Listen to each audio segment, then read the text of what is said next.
Bugun uyg'onganingizda bo'yningizni qimirlatib bo'lmadimi? Smartfonda 1 soat o'tirganingizdan so'ng bo'yningizda og'riq paydo bo'ldimi? Bu oddiy charchoq emas. Bu sizni e'tiboringizni talab qiluvchi signal bo'lishi mumkin. Assalomu alaykum. Anglaganingizdek, bugun bo'yin og'rig'i to'g'risida gaplashamiz. Siz bilan oliy toifali nevrolog Turg'un va Muhayyo Erkinaliyman.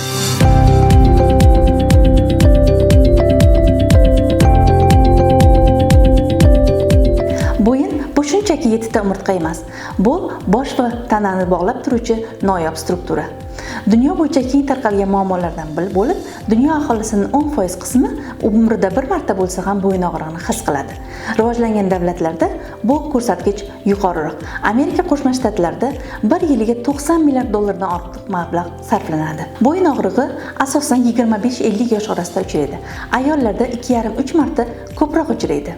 Bo'yin og'rig'i ko'pincha epizodik bo'lib, 1-2 hafta ichida o'tib ketadi. 10-20% holatlarda surunkali tus olishi mumkin. Bo'yin og'rig'i bo'yinda og'riq, tortishish, qisirlash, qo'llarga tortib og'rish, harakat chegaralanishi bilan kechadi. Bo'yin og'rig'i sabablari: miofaszial sindrom, bo'yin umurtqalari osteoxondrozi, disk cho'rasi, disk protruziyasi, spondiloartrozi, autoimmun kasalliklar, reumatoid artrit, Behçet kasalligi, sistemali qizilvaljanka, metabolik kasalliklar, osteoporoz, qandli diabet, gipotireoz, giperparatireoz, jarohatlar, bo'yin miyelopatiyalari, neoplazmalar, infeksion kasalliklar, bo'yin limfa tomirlari limfadeniti sabab bo'lishi mumkin. Bo'yin og'rig'i kelib chiqishida mexanik zo'riqishlar, degenerativ o'zgarishlar, asab-mushak reaksiyalari, qon aylanish buzilishlari muhim o'rin tutadi. Bo'yin og'rig'i bilan qachon shifokorga murojaat qilish kerak? Bo'yin og'rig'i to'satdan kuchli og'riq bilan boshlanganda, bo'yin og'rig'i harakat chegaralanishiga sabab bo'lsa, kechasi kuchayuvchi og'riqlar bo'lganda, qo'llarga berib qo'llarda uvishish, quvvatsizlik, muzlash bo'lganda, og'riq oddiy og'riq qoldiruvchi bilan o'tib ketmaganda, dam olganda o'tib ketmaganda darhol shifokorga murojaat qilish lozim. Bo'yin og'rig'ini diagnostikasida anamnez, fizikal tekshiruvlar, bo'yin umurtqalari rentgenografiyasi, magnit rezonans tomografiya, multispiral kompyuter tomografiya, elektroneyromiyografiya tekshiruvlari o'tkaziladi. Davolash asosan konservativ davolanadi.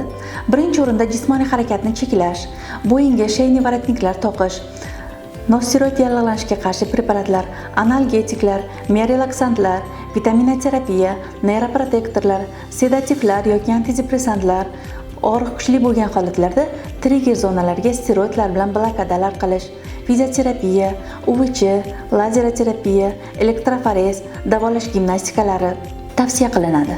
Uy sharoitida bo'yin og'rig'ini davolash uchun jismoniy faollikni cheklash, sovuq yoki issiq kompresslar, qarshi ko'rsatma bo'lmagan holatlarda parasetamol, ibuprofen, naproxen kabi og'riq qoldiruvchilar qabul qilish, yengil massaj, yengil mashqlar qilish, ortopedik to'g'ri yostiq tanlash tavsiya qilinadi.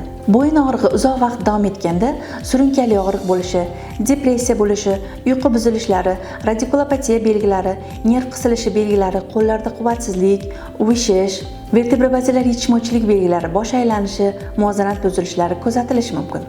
Bo'yin og'rig'ini oldini olish uchun smartfondan to'g'ri foydalanish. Smartfonni ko'krak balandligida yoki ko'z balandligida ushlash, har 30-40 daqiqada harakatlanish, ortopedik to'g'ri yostiqlar tanlash, to'g'ri ish joyi tanlash hamda vitamin va minerallarga boy ovqatlanish tavsiya qilinadi. Sizga sog'lik tilaymiz, bo'yningiz hech qachon og'rimasin. Sog' bo'ling.